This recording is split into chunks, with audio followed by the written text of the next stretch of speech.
गांव में बिंटू के बापू की मिठाई की दुकान थी। वैसे तो सारी ही मिठाइयाँ बहुत ही स्वादिष्ट होती थी, लेकिन खासकर लड्डू तो लाजवाब बनते थे। लेकिन इधर कुछ दिनों से दुकान में बड़ी अनहोनी घटना चल रही थी। होता यह था कि बिंटू के बापू जब सुबह सुबह आकर दुकान खोलते थे तो उन्हें एक भी लड्डू दिखाई नहीं पड़ता था। सब लड्डू गायब मिलते थे। यह किस्सा पिछले कई दिनों से चल रहा था। बिंटू के बापू बड़े परेशान थे। पता नहीं क्या चल रहा है हमारी दुकान में। रोज सारे के सारे लड्डू गायब हो जा रहे हैं दुकान से। दूसरी मिठाइयों को तो कोई हाथ नहीं लगाता, पर लड्डू के साथ ही यही हो रहा है। रोज लड्डू बनाता हूँ और रोज ही लड्डू गायब। बापू, मैं एक दिन रात में दुकान में रुक जाता हूँ, पता लगाता हूँ कि बात क्या है। अगर चोरी होती है तो चोर को पकड़ना है। बिंटू के बापू मान गए। अगली रात बिंटू दुकान में पहुंचा रुकने के लिए। रात गुजरती जा रही थी। बिंटू को काफी जोरों की नींद भी आ रही थी। आधी रात में उसने देखा लड्डू की थाली से लड्डू अपने आप हवा में गायब होते जा रहे थे। एक एक करके सारे लड्डू हवा में गायब हो गए। बिंटू आंखें फाड़ फाड़ कर यह दृश्य देख रहा था। उसे विश्वास ही नहीं हो रहा था कि ऐसा भी कुछ हो सकता है। सुबह उसने सारी बातें अपने बापू को बताई।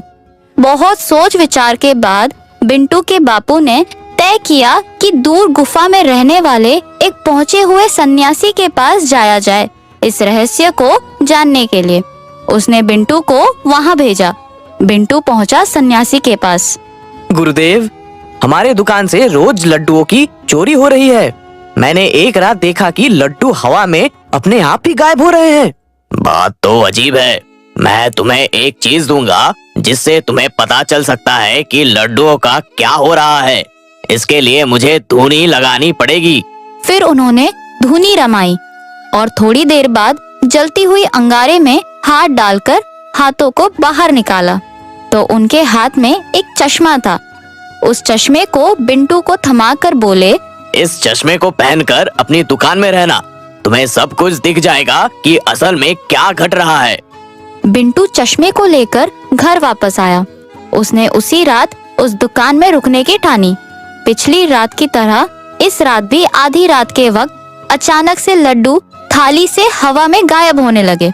उसने झट से चश्मे को अपनी आंखों में डाला और जो देखा तो उसकी आंखें फटी की फटी रह गई। एक उसी की उम्र का लड़का दोनों हाथों से थाली में से लड्डू लेकर खाए जा रहा था। खाना इतनी तेजी से चल रहा था जैसे आंधी चल रही हो। जब वो सारे लड्डू खा चुका था तो उसकी नजर बिंटू पर पड़ी, जो उसे टकटकी लगाए देखे जा रहा था। अरे तू कौन है रे? अगर तेरी नजर इन लड्डुओं पर पड़ी और तूने कभी इन लड्डुओं को हाथ लगाए तो मुझसे बुरा कोई नहीं होगा, समझे? अब बिंटू को गुस्सा आ गया। उसी के लड्डू चोरी से खा रहा था और उसी को धमका रहा था।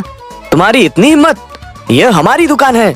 तुम हमारी दुकान से ही चोरी से रोज सारे लड्डू खा जाते हो और उल्टे मुझे ही आंखें दिखा रहे हो। तुम कौन हो? बिना इस जादुई चश्मे के कोई तुम्हें देख क्यों नहीं पाता? ओह, तुमने जादुई चश्मा लगा रखा है, इसलिए तुम मुझे देख पाए।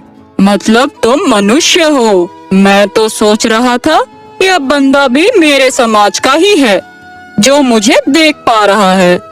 मेरे समाज का क्या मतलब? और सुनो, ये हमारी दुकान है। चोरी के लिए तुम्हें जेल हो सकता है। जानते हो मैं कौन हूँ? मैं भूत का बेटा हूँ। मेरा नाम कंकाल है। मैं जो मर्जी कर सकता हूँ। तुम्हारी दुकान के लड्डू बड़े स्वादिष्ट हैं। मैं एक दिन स्कूल से रात में लौट रहा था। भूतों के स्कूल रात में लगते हैं ना। मुझे जोरों की भूख लगी थी। मैंने तुम्हारी दुकान देखी और घुसा चला आया। बड़े स्वादिष्ट लड्डू हैं तुम्हारे। मैं तो सारा खा गया। तुम्हारे लड्डुओं की मुझे लत लग गई। अब स्कूल से लौटते वक्त रोज मैं लड्डू खाने तुम्हारी दुकान में आ जाता हूँ।